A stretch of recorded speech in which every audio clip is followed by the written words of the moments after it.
For the people. ఇక చిన్న పిల్లల జీవితాలు గాల్లో దీపం అవుతున్నాయి. గురుకురాల్లో వారిని పెంచలేక వారి పనులు చేసుకోవడానికి ఇబ్బంది అయ్యి వాళ్ళని పోషించలేని పరిస్థితిలో తల్లిదండ్రులు ప్రభుత్వం మీద ఉన్న నమ్మకంతో, అక్కడ ఉన్న అధికారుల మీద నమ్మకంతో పిల్లల్ని 9 నవమాసాలు కని పెంచుకున్న పిల్లల్ని వారి చేతిలో పెడుతున్నారు. అయితే వారికి ఎలాంటి ఫుడ్ పెడుతున్నారు, వారి ప్రాణాలకి వారు భరోసాని ఇవ్వగలుగుతున్నారా అనేది ఇప్పుడు ప్రస్తుతం ప్రశ్నార్థకంగా ఉంది. ఇదే అంశం గురించి మాట్లాడడానికి మనకి బీజేపీ నుంచి విఠల్ గారు కూడా ఉన్నారు. విఠల్ గారు నమస్తే అండి. నమస్కారం విఠల్ గారు. వరుసగా జరుగుతున్న సంఘటనలు మనం చూస్తూనే ఉన్నాం. ముఖ్యంగా ఫుడ్ పాయిజన్స్ ఒకే వారంలో 3 సార్లు, అది కూడా ఒకే స్కూల్లో. గతంలో కూడా అనేకమైన జరిగాయి, కానీ ఒకే వారంలో 3 సార్లు ఇంత ఫ్రీక్వెంట్గా జరిగిందైతే ఇది తొలిసారని చెప్పాలి మనం తెలంగాణలో. కానీ ఇంత జరుగుతున్నా కానీ మీరు ఏం చేస్తున్నారు? అధికారుల నిర్లక్ష్యం ఏంటి? అసలు దీని గురించి ఎందుకు పట్టించుకోవట్లేదు అని ప్రశ్నలు వస్తున్నప్పటికీ కూడా ఎవరి దగ్గర నుంచి సరైన సమాధానం రావడం లేదు. దీనికి కోర్టు కూడా ముట్టికాయలేసింది, అయినా ప్రయోజనం లేదు. మరి ఏమనుకుంటున్నారు అంటే, పిల్లలు అసలే పేద కుటుంబం నుంచి వస్తూ ఉంటారు, ఏది పెడితే అది తింటారు, ఏం చేసినా నోరు మెదపకుండా ఉంటారు, అడిగితే ఎవరు అడుగుతారు, అడిగే ధైర్యం ఎవరు చేస్తారు అని అనుకుంటున్నారా, లేకపోతే ఏం జరుగుతుంది అసలు? ముందుగా గుడ్ మార్నింగ్ అమ్మా, మీకు అక్కడ ఉన్నటువంటి ప్యానల్ మెంబర్స్ అందరికి, వీక్షకులకు కూడా గుడ్ మార్నింగ్ అండి. ప్రభుత్వం పనిచేస్తుందా అమ్మా? గత కొంతకాలంగా మనం చూస్తున్నాము, అసలు ప్రభుత్వం అంటూ పనిచేస్తా ఉందా? ప్రభుత్వం అంటే ఎవరు? మొన్ననే రాజ్యాంగం ప్రకారం మనం రాజ్యాంగం దినోత్సవాన్ని జరుపుకున్నాము. లెజిస్లేచర్, ఎగ్జిక్యూటివ్, జ్యుడిషియరీ అని ఉంటుంది. ముఖ్యంగా ఎగ్జిక్యూటివ్, లెజిస్లేటర్, ఎగ్జిక్యూటివ్ బాధ్యత అనేది చాలా ముఖ్యమైనటువంటిది. ముఖ్యమంత్రి వాళ్ళ క్యాబినెట్ తర్వాత వాళ్ళు ఇచ్చే ఆదేశాలు, అధికారులు, ఉద్యోగులు, ఇదంతా మానిటరింగ్ ఉండాలి. దురదృష్టపతి గత కొంతకాలంగా అంటే కాంగ్రెస్ ప్రభుత్వం వచ్చిన తర్వాత ముఖ్యంగా అనేక సమస్యలు నిర్లక్ష్య ధోరణి వాతావరణంలో చాలా స్పష్టంగా చూస్తుంది. ఇన్ని వార్తలు వచ్చినా, ఇంత జరిగినా ఎవరైనా పట్టించుకున్న దాఖలాలు ఉన్నాయేమో? లేదండి, ఇప్పటి వరకు ఒక సమీక్ష కూడా నిర్వహించలేదు. ఒక్క సమీక్ష కూడా నిర్వహించలేదు ఇప్పటి వరకు. ఎందుకు జరిగింది అదే చెప్తున్నామ్మా. ఇప్పుడు ఇక్కడ గురుకులాలంటే రకరకాలుగా ఉంటాయి. సోషల్ వెల్ఫేర్ హాస్టల్స్ ఉంటాయి, తర్వాత ఎస్సీ హాస్టల్స్ ఉంటాయి, ఎస్సీ హాస్టల్స్ ఉంటాయి, బీసీ హాస్టల్స్ ఉంటాయి, మైనారిటీ హాస్టల్స్ ఉంటాయి. ఇవి ఏ శాఖ కిందకి ఎవరు మానిటరింగ్ చేస్తారో ఎవరికి తెలియదు. ఏ మంత్రి మానిటరింగ్ చేయాలి, ఎవరు చూడాలి? ఇంత దారుణాలు జరిగిన తర్వాత ఎందుకు స్పందించకపోవడం అనేది చాలా దారుణమైన విషయం.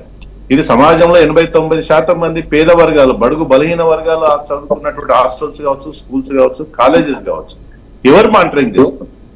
చాలా దారుణమైనటువంటి సంఘటన జరగడం అనేది దురదృష్టకరం. ముఖ్యంగా పేద వర్గాలతో వాళ్ళు ఓట్లు వేసుకొని ఆ వర్గాల్ని మోసం చేయడం అవుతుంది.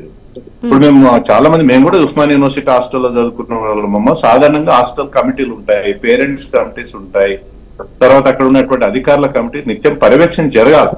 దురదృష్టం ఏంటంటే అక్కడ ఉన్నటువంటి ఇన్ఛార్జ్, ఇంతకుముందు మిత్రులు చెప్పినట్టుగా, వాళ్ళు పర్చేజ్ చేసే గుడ్లు గాని, వాళ్ళు పర్చేజ్ చేసే కూరగాయలు గాని, లేదా వాళ్ళు పర్చేజ్ చేసే మాంసం గాని ఎక్కడ తీసుకుంటారమ్మో మాకు బాగా తెలుసు. రామ్మూర్తి గారు కూడా తెలుసు వాళ్ళకి. ఆ ఇన్ఛార్జ్ ఏం చేస్తాడంటే, సాయంత్రం పూట మొత్తం అంగడి అంటాం తెలంగాణలో, కూరగాయల అంగడి అయిపోయినాక మిగిలినవి చెత్తబుట్టలో పాడేయాల్సినటువంటి కూరగాయలను పర్చేజ్ చేస్తారు.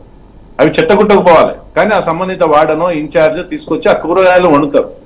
అట్లా గుడ్లు కావచ్చు, మాంసం కావచ్చు, నాసి రకమైనటువంటి వస్తువులు కావచ్చు, ఏదైనా సరే. ఇప్పుడు ఆయిల్, నిజంగా బ్రాండెడ్ ఆయిల్ కొంటారు వాళ్ళు ఎవరు? ఇప్పుడు అనేక రకాల కల్తీలు, మనం ప్రతిదీ కల్తీనే. మనం పాలు, ఆయిల్ ఏది తీసుకున్నా కల్తీనే. మరి చివరికి ఏం జరుగుతుంది? వాళ్ళ ఆ విద్యార్థుల జీవితాలతోటి వాళ్ళ చెలగాటమాడుతున్నటువంటి ప్రభుత్వం. కానీ విఠల్ గారు మీరు అన్నారు, ఓకే బయట పాలతో పాటు ఆయిల్ తో పాటు ప్రతిదీ కల్తీ అంటున్నారు, కానీ ఇంట్లో చేసుకుంటున్నారు కదా, అవే పాలు వాడతారు, అదే ఆయిల్ వాడుతున్నారు. ఇంట్లో ఫుడ్ పాయిజన్ అవడం లేదు, ఎందుకు అవడం లేదు? మరి ఇంట్లో కూడా ఏమంటున్నట్టే, నేను మల్టిపుల్ ఇష్యూ చెప్పాను, ఒక్కటే కాదు, మొత్తం వ్యవస్థ మానిటరింగ్ ఉండాలి, ప్రతిదీ మానిటరింగ్ ఉండాలి. డిస్ట్రిక్ట్ కలెక్టర్ కావచ్చు, ఎస్పీ కావచ్చు, లేదా ఉన్నతాధికారులు కావచ్చు, మంత్రులు కావచ్చు. వీటిని ఒక నిర్లక్ష్యం. పేద వర్గాలంటే నిర్లక్ష్యం, బలహీన వర్గాలంటే వాళ్ళ ఓట్ల వరకు మాత్రమే మాది బలహీన వర్గాల ప్రభుత్వం, వాళ్ళ కోసం పనిచేస్తామని చెప్తారు. ఇవి ఏమైంది మరి? వాళ్ళ ఎక్కడ పోయింది? బడ్జెట్ ఏమైనా కేటాయించారా? ఎంత బడ్జెట్ ఉంది? అసలు రాష్ట్రంలో బడ్జెట్ విద్యకు కానీ ఈ హెల్త్ కానీ చూస్తే బడ్జెట్ ఎక్కడ ఉందమ్మా? మొత్తం బడ్జెట్ లో 4% కూడా బడ్జెట్ ఉండదు, 5-6% మించదు. అనేక రాష్ట్రాల్లో 15% బడ్జెట్ పెడుతున్న సందర్భంలో కూడా గత 10 ఏళ్లలో కూడా ఈ బడ్జెట్ పెంచే వాతావరణం లేదు. ఇప్పుడు కూడా అనే ధోరణి కొనసాగించబడుతుంది. మరి బడ్జెట్ కేటాయింపులు లేకుండా, సరి అయినటువంటి బడ్జెట్ రిలీజెస్ జరగకుండా, దానికి సంబంధించిన పేమెంట్ జరగకుండా, ఇవన్నీ కూడా మల్టిపుల్ ఇష్యూ, ఒకదానికొకటి చైన్ లింక్ తో ఉన్నటువంటి సమస్యలు. వెంటనే మరి ముఖ్యమంత్రి వాళ్ళ విద్యాశాఖ వాళ్ళ కంట్రోల్లో ఉంది, హోంశాఖ వాళ్ళ కంట్రోల్ ఉంది. ముఖ్యమంత్రి గారు చొరవ తీసుకొని మరి వెంటనే దీనిపైన రివ్యూ చేసి సంబంధిత వ్యక్తుల్ని తీవ్రంగా మరి వాళ్ళు సస్పెండ్ చేస్తారా, యాక్షన్ తీసుకుంటారా, ఏం జరుగుతుందో తీవ్రమైనటువంటి చర్యలు తీసుకోవాల్సినటువంటి అవసరం ఉంది. లేదు మాకేం సంబంధం అంటే మరి వాళ్ళ బడుగు బలైన వర్గాలు కూడా ఆలోచించాలి. ఇది ఎవరు